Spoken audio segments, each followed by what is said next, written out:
Welcome to the symbolic lodge of conversation, where consciousness and curiosity interweave into discussion.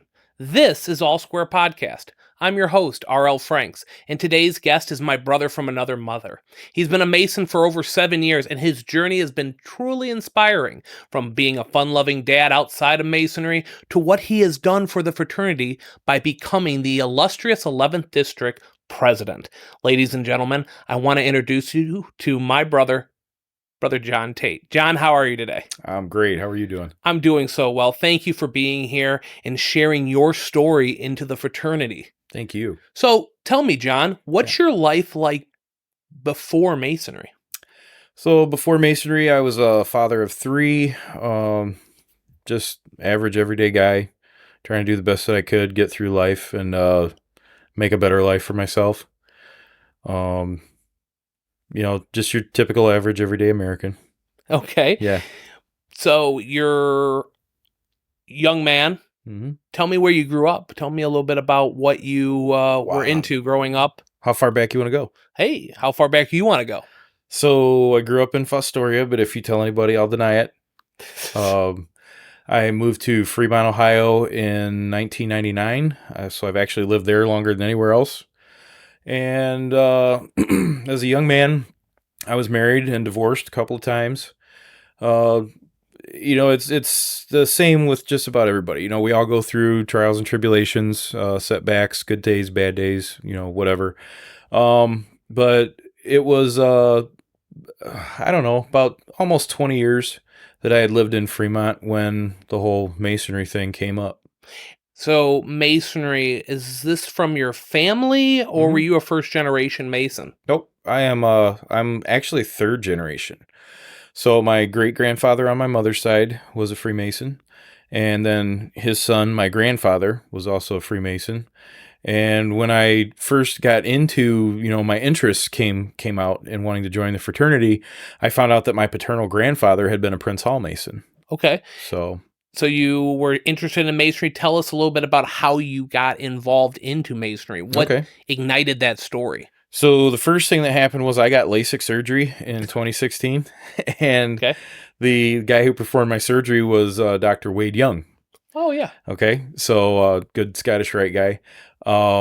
And he sent me a Facebook inquiry that basically said, you should check out the Grand Lodge of Ohio, which I did. It just so happened he sent me that right around the same time that my grandfather passed away. And that was the catalyst that propelled me into it, because the first day that I was back to work after my grandpa passed, 3 different brothers came to my office. You don't know me, but I'm a Mason. And they were offering to do the funeral service. And so that was the thing that, I knew he had done it for 59 and a half years. And then for 3 guys who didn't know me from Adam to just show up and offer their condolences and, the service, it really impacted me. Now, was this in Fostoria where you were becoming a Mason, or where your grandfather was active in Masonry? It was where my grandfather was active, which was Gibsonburg, Ohio. Mm-hmm. Kind of a country, rural area in Ohio, not really a hustle-bustle city style. One stoplight. Yeah. One stoplight and a great bar. You blink, you'll miss it. Yeah. My first cold call contact was with Brother Chad Simpson. And he was the one who, called me and gave me some of this information into my background that I didn't know. And, the result of that call was being reached out to by the secretary from Gibsonburg Lodge, Paul Turno Jr. And he was also my mentor as I went through. And, it's amazing to find something that you feel comfortable with right off the bat. And with Masonry, I don't know if it's, I don't know if you would want to call it a practice, but when it comes to Masonry, if you don't feel totally at home, something's not right. Most lodges make you feel that way. So was your lodge, Gibsonburg, a very diverse lodge? No. Okay. I was assuming so. Yeah. So with being a small town, I don't want to say cliquish, but it's the same kind of group of guys that, that were members. And I was actually I was the first guy that wasn't completely white that was, voted in and became a member of the lodge. So, not that there wasn't any discrimination. It was just nobody had ever bothered to ask. So yeah, I was a trailblazer. There you go. Yeah. But your grandfather was a past master at Gibsonburg, correct? Yes. And he was active for how long? 59 and a half years. Oh, wow. Would have been almost 65, but he had about 6 years where he took a hiatus, and he was obviously suspended. He didn't go to lodge for about 6 years, 6, 7 years, and then one of the it would actually be Paul Turno Senior, would have been Junior's father. He's the one that got him back into it, and once he went back, he never looked back. He was an LEO. I think he was master 4 times.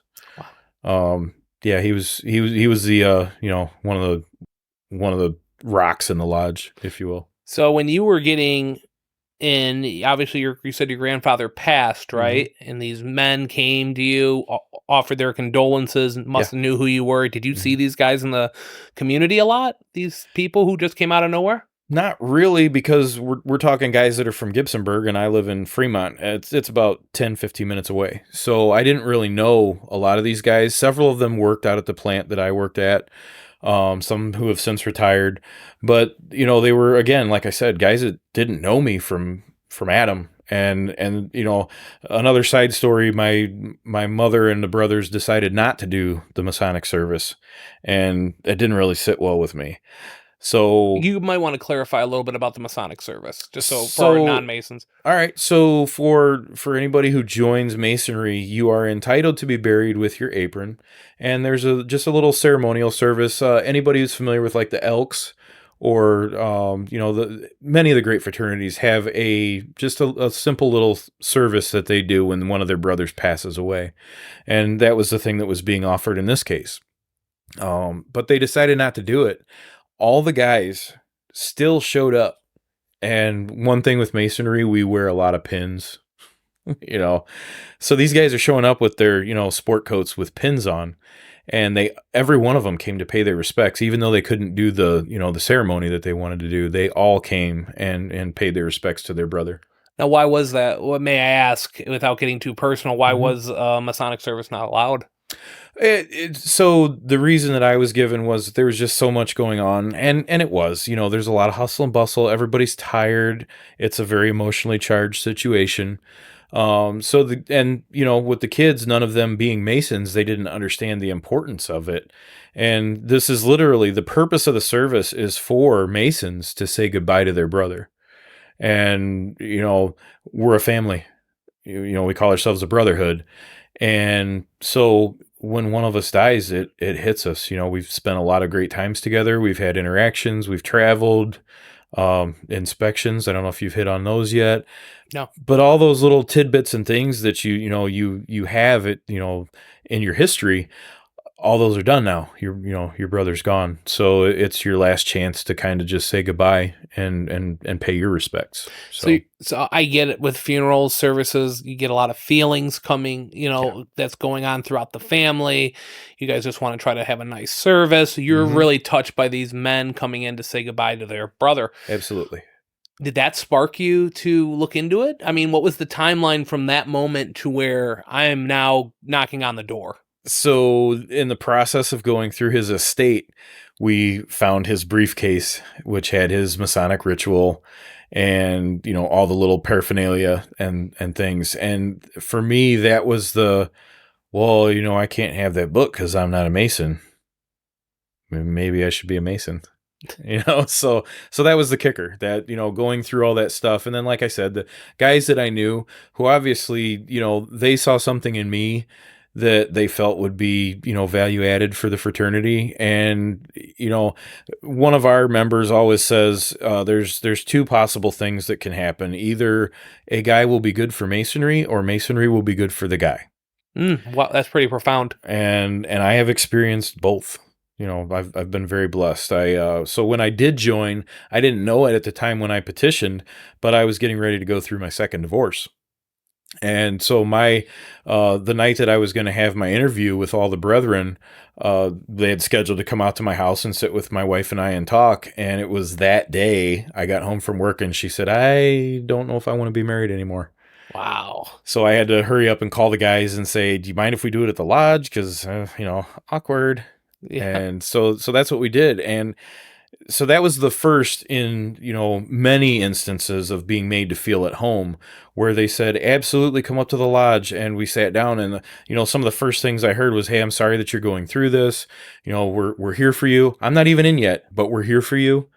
And that's the way I was introduced to some of these brethren. So, like I said, everybody talks about first impressions. What a great first impression. Right. So with what you've experienced in now 7 years into the fraternity, there's a lot of anti-Masonic rhetoric out there, and who are trying to dictate the narrative of what it is to be a Freemason. A lot of it's negative, Sure. right? Yeah. When you see articles or comments saying Masonry is a bunch of old white guys in the fraternity, how does a guy like you coming into this, that your grandfather was a part of, and what you've experienced on your journey, what do you say to that? What do you think of when you hear those or read those comments? So I'll start off by saying people are scared and very fearful of what they do not understand. And unless you're a part of it, you're not going to understand it. And so that's the lead in. Then some more behind the scenes, if you will. My mom and dad were, they didn't know anything about it. Obviously, they knew my grandfather had been a huge part of it, but they didn't know. Historically, guys didn't share a lot. It was all hush hush, quiet, don't talk about it, whatever. So mom and dad did. Oh, you got to be very, very careful. Make sure you're not selling your soul. Things of that nature. So I did homework, which is what you should do. You should research and look into stuff. I don't know if you guys have talked about the Morgan affair. Nope. It's a very well-known, faux pas in our history. And Masonry is not unlike any other organization in the history of man. You will have guys that stray or that get a little too overzealous or make mistakes. You have guys that may not be great people. We have had guys that have been kicked out of the fraternity. So that's a real part of any organization in society. But for me, like I said, when I turned my petition in and joined the lodge, not one individual ever had anything negative to say or treated me less than, different, whatever label you want to put on it. I was welcomed with open arms, and Masonry for me, because of that, showed me what Masonry is really all about. And it was there for me at a time where, as I said, I was going through a divorce. So I was doing a lot of soul searching and trying to figure out John Tate and trying to get back on my feet and, and figure things out. And Masonry was a huge part of that. You're a pretty well-traveled Mason. Mm-hmm. You've traveled all around and got to know brethren from all different walks of life. Yeah. Has there been any negativity that's gone on when you go to lodges that you visited at times? Or how is the welcoming been to other lodges where it's kind of outside of our jurisdiction of the 11th district, which is Northwest Ohio, Sure. part of Northwest Ohio? Yeah. So yeah, I've been to different districts, different lodges, and I always say that I've never shook a Mason's hand and walked away going, oh, that guy is strange. And you get guys from all walks of life. Some guys, in anything that you join, there's guys that you'll gravitate to and be closer to. But I have never met a guy that I was just, totally turned off or put off by. Or I've never met a Mason who, shrugged me off or, just dismissed me or anything like that. So yeah, it really is, once you're a brother, you're a brother, You were talking to me off air about a key reflection you've had looking at the tenets of being a better man in your fraternity. And one thing you wanted to talk to people on here was about 9/11. Can you kind of go into a little bit of that, of of Sure. what you were going to tell me and Yeah. tell everybody on the show? So everybody's heard the, making good men better. Um, as human beings, we all strive to be decent people, good people, and a lot of people are. But you can always improve. And so for me, the first thing that I remember that really improved was my outlook towards people of the Muslim faith. And so, I was a child that, I was 20 years old when 9/11 happened.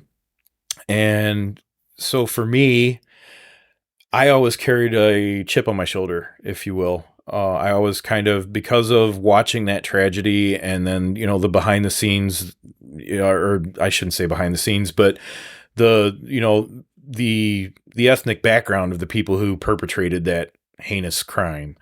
I had, I'll just call it prejudice, and when I joined Masonry, you really, when you go through all 3 degrees and you really listen to the lectures and the charges and what it tells you that you should do in your life, it forces you to take another look at yourself and how you are and what you're doing.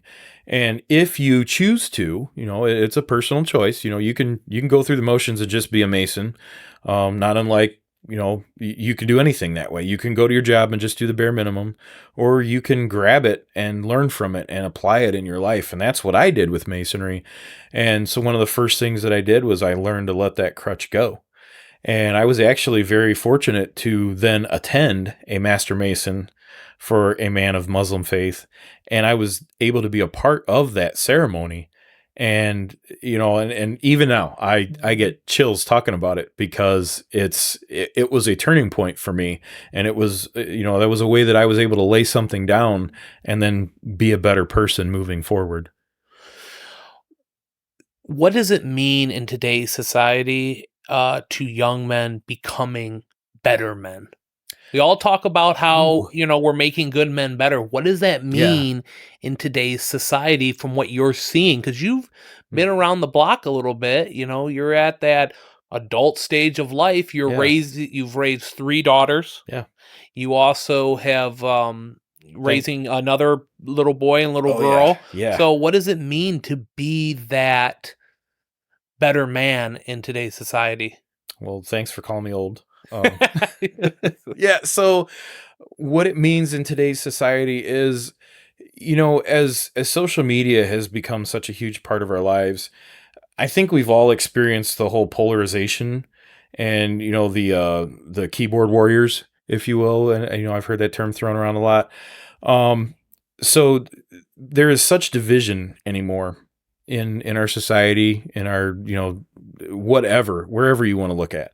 And so part of being better is learning to let things like that go and taking who you are and then building upon that. And yes, you can do that in your own life. It's not impossible, but there's way more focus on it when you're a member of a group and you get together with like-minded individuals and you meet on a regular basis. You can't help but be exposed to it. The discussions that you have in lodges, some of the debates that you have during education, learning to be open-minded and consider things, like I experienced when my turning point with dealing with people who were Muslim.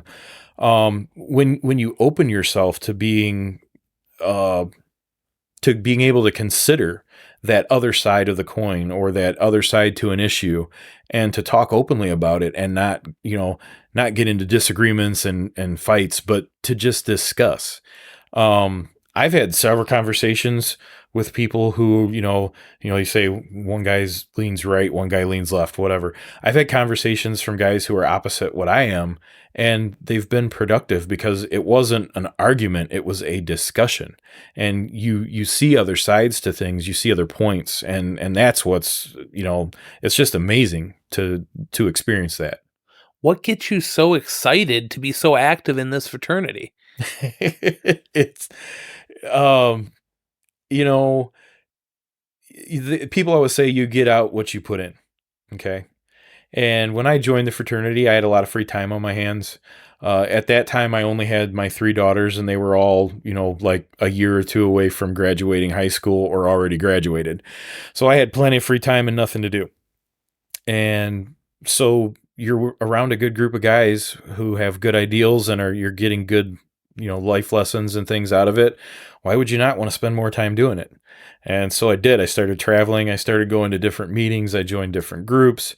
And I basically threw myself into it because you get back what you put in. So if I throw everything I have at it, I've been so blessed with some of the friendships, that I've gotten from it, and, just some of the contacts that have been made in these last 7 years.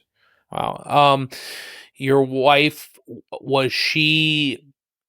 did she know anything about what this fraternity was about? What's her thoughts about this? I mean, you're going to these different meetings, meeting all these different people, you're traveling all around, going to this. I mean, like, what's her initial impression on this world known as Freemasonry? So we're talking about the current. Yes. Okay. So yes. Thank you. Yes. Yeah. Yes. I'm an experienced guy. She was very ecstatic in the beginning because she has gotten to witness some of my growth as well.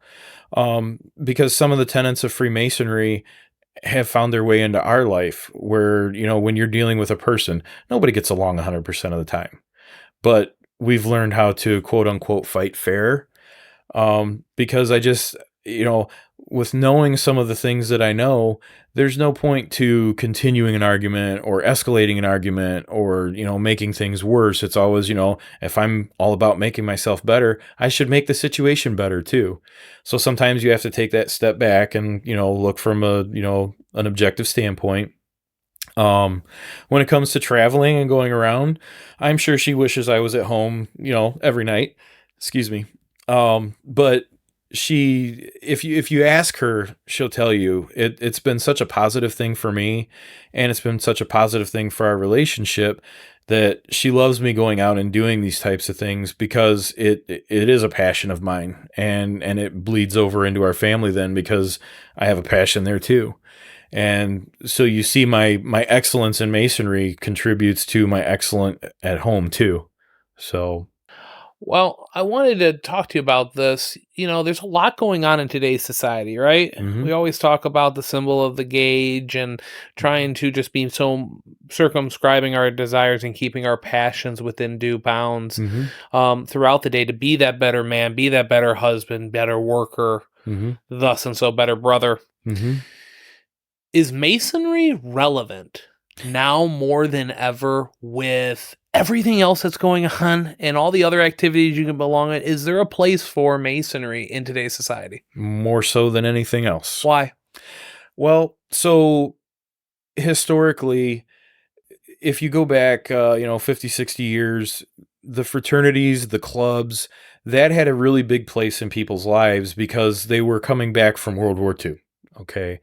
They wanted to belong to a group because when you were in the military, you were a group, you were a band of brothers, that's what people were searching for.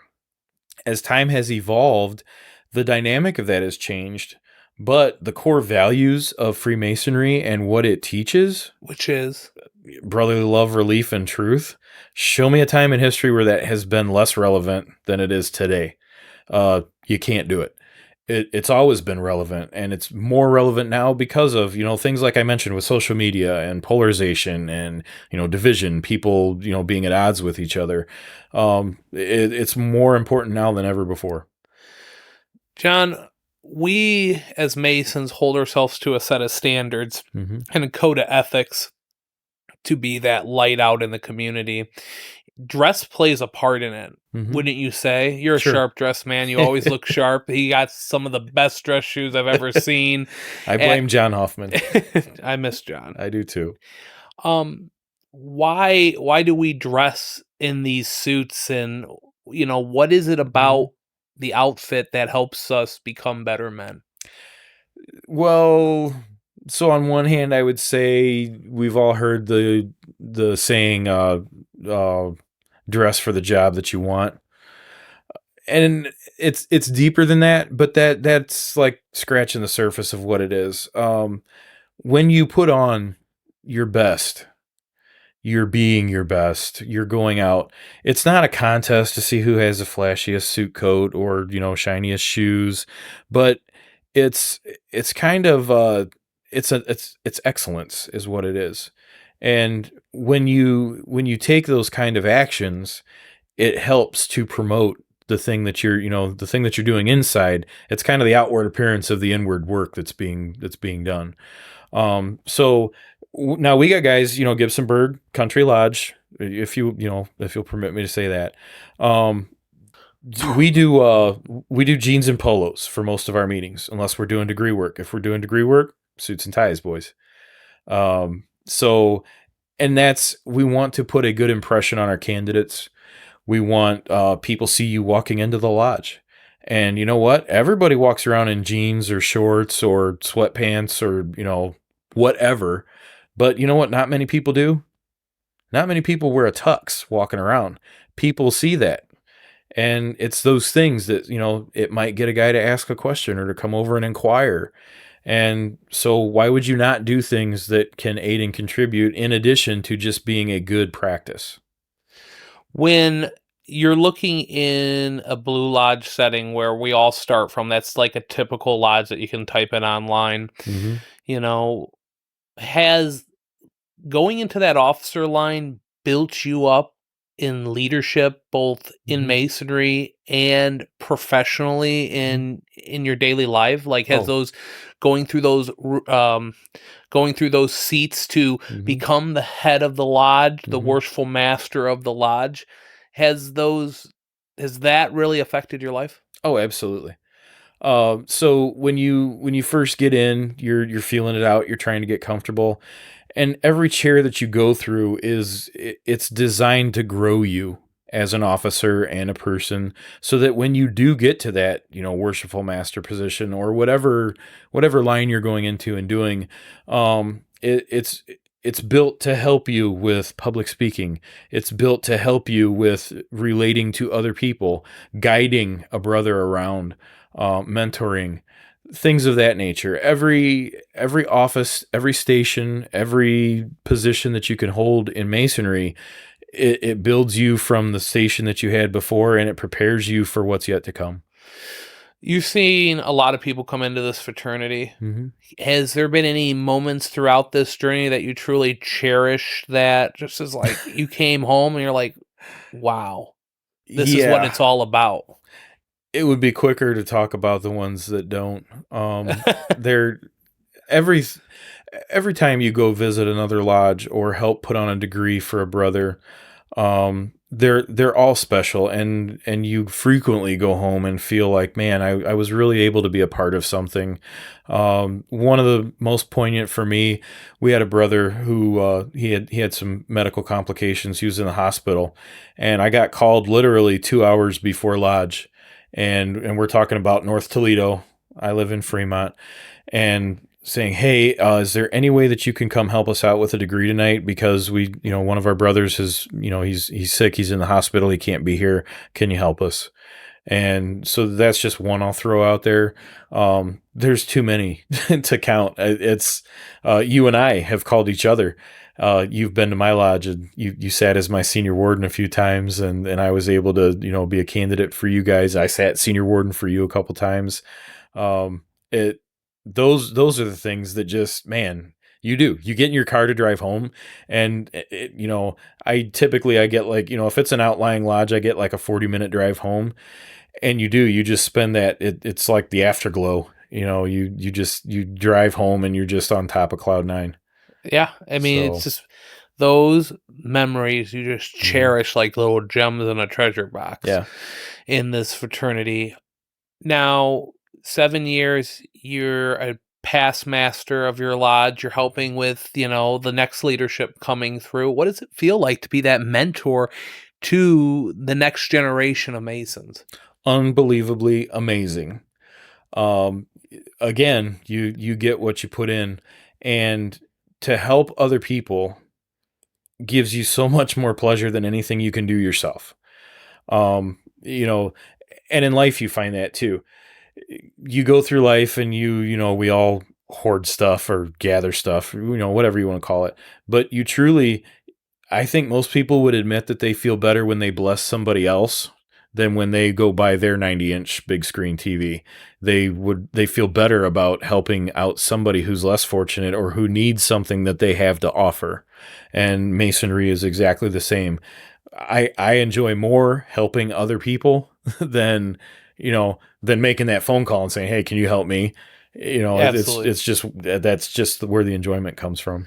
You know, we always see, and not to get back on the anti-Masonic propaganda train, Hmm. but there's a lot of guys. You and I are well-traveling Masons. We've been active in so many different branches of the fraternity, Hmm. but these people looking in say to us, "Well, you're not there yet. You don't know all the Hmm. nefarious stuff that goes on in Masonry." Sure. What do you think about that when you hear that?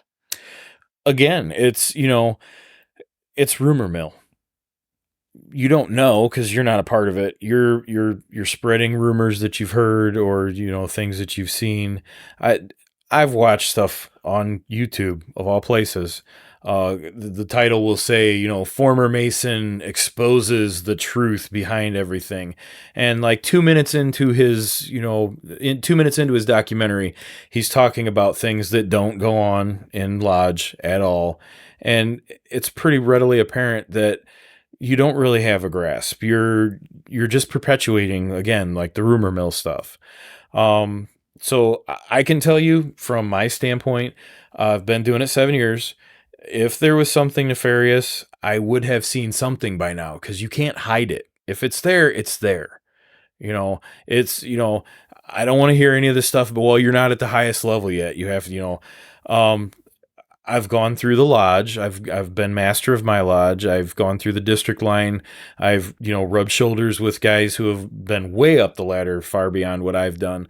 If those guys are truly evil, you can't hide that.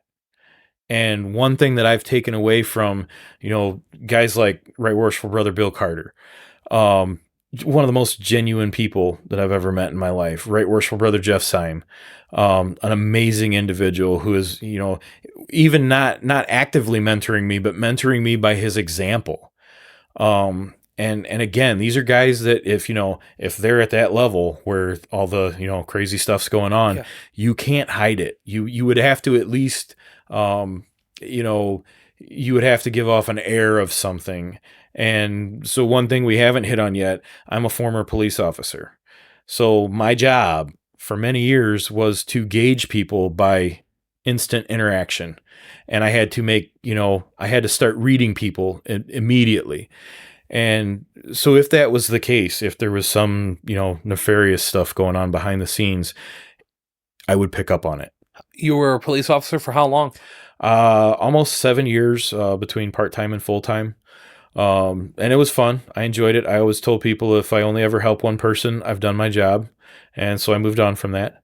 But I did. There was a lot of very good things that happened from being in that field with as far as, skills that I've learned as a person. So Um, the term masculinity in today's society has been such a triggering term sure. for people, toxic masculinity. Yeah. Yeah. But why is masculinity so important? So really what we're saying is it's not that masculinity is so important. It's that we shouldn't discount it. We shouldn't destroy it. We shouldn't get rid of it. And the same goes with, the feminine side. We're not trying to attack femininity, if you will. Um, each has its place. And if we could ever get to the point where we'd stop attacking each other for either one of them and find the balance, another teaching from Masonry, if we could ever just find that balance and stop swinging the pendulum too far back and forth in either direction, masculinity is important because it's like fatherhood. If you talk to anybody who's professional, they're going to tell you that a child should have their father in their life. It's important. It's important to have a mother and a father. It's not enough just to have one or the other. You need both. And the same is true for masculinity. Yes, we need a feminine presence in the world. We need feminine power. We also need masculine, and we need male power. Um, Do you think Masonry provides that kind of mentorship, fathership yeah. into the fraternity with that masculinity, helping hmm young boys become men Yeah. into the fraternity? And that's the whole point.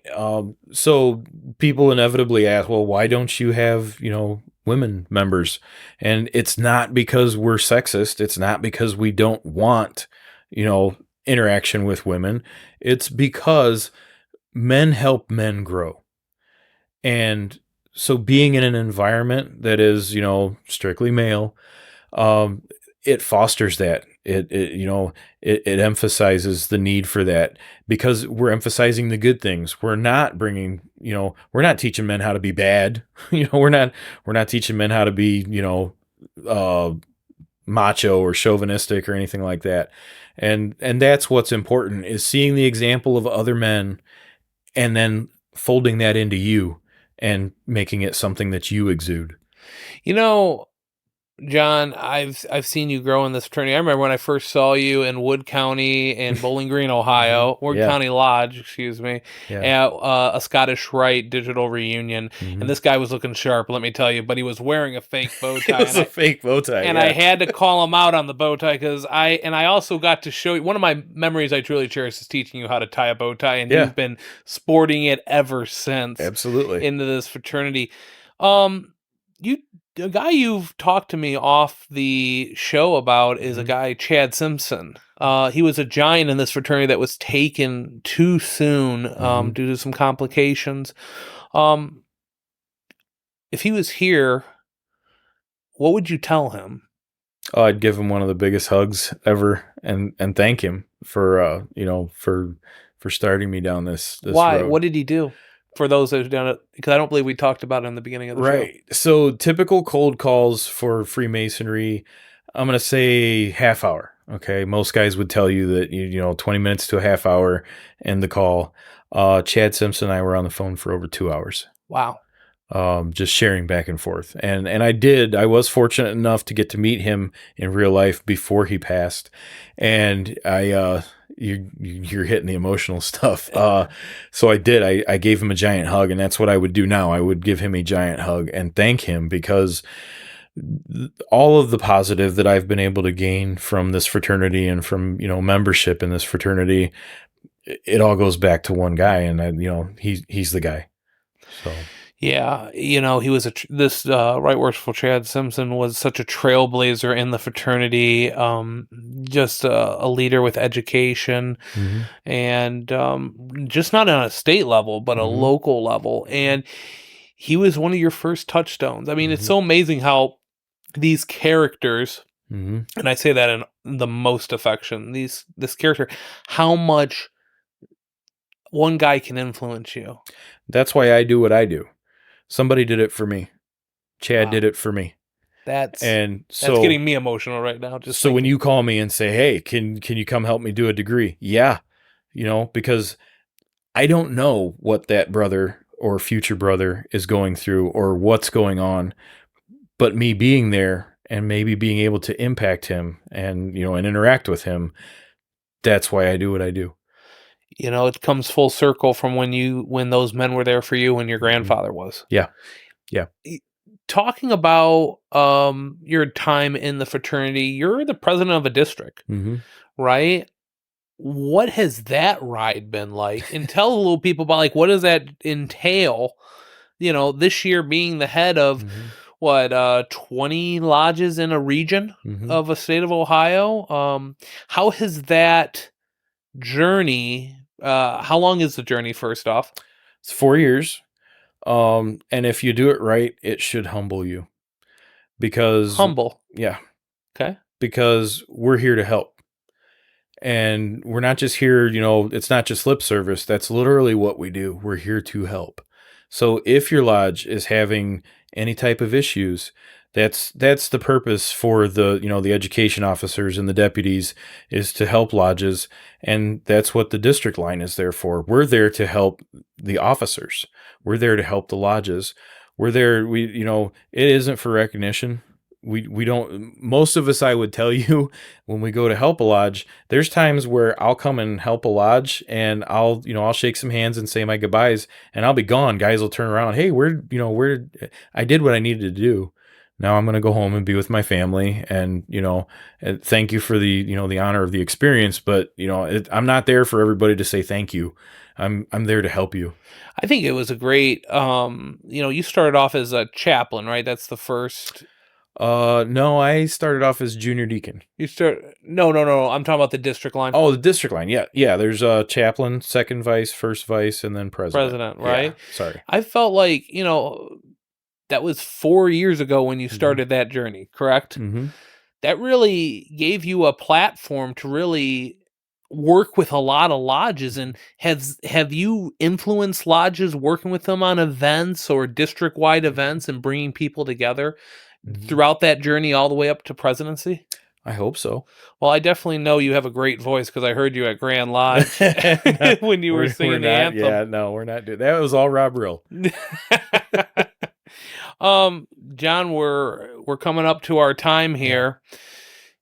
What do you look forward to in this journey that you're really truly just beginning? You're 43. Mm-hmm. You have still a lifelong journey into this fraternity.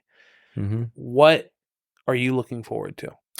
Well, I think most guys would say, they hope that their son follows in their footsteps. And I obviously do. But really what I am hopeful for and what I'm going after is I want to see how many more guys' lives I can touch. And, that's how much more can I do to help others and to reach others and to be there for others? That's that's what I hope my legacy is. John, you have really touched my life and just always been a brother there when I'm not having the best of days. And I can't thank you enough for your service. And I know there's a lot of men who are going to watch this podcast and truly understand where you come from, and where they have come from being a part of this fraternity. You also said to me that you actually been showing All Square podcast to other men. Oh, yeah. Why? Yeah.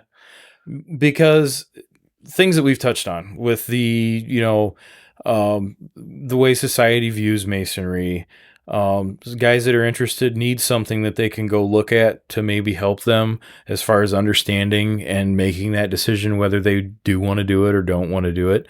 And so, heck yeah, I'm going to promote anything I can to help, other people come to see what we have seen and what we have experienced. I'm gonna keep encouraging people to check it out.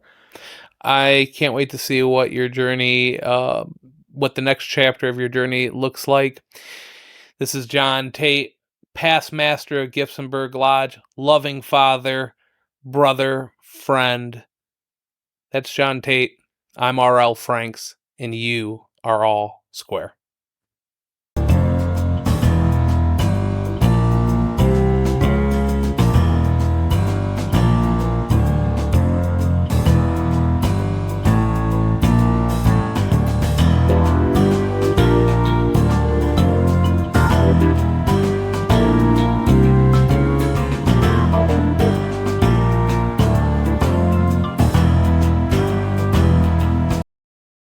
Hey, R.L. Franks here. Thanks again for watching today's episode. Don't forget to like and subscribe. Also, if you believe someone can benefit from the message that we provided on today's podcast, send it over to them. You may inspire them.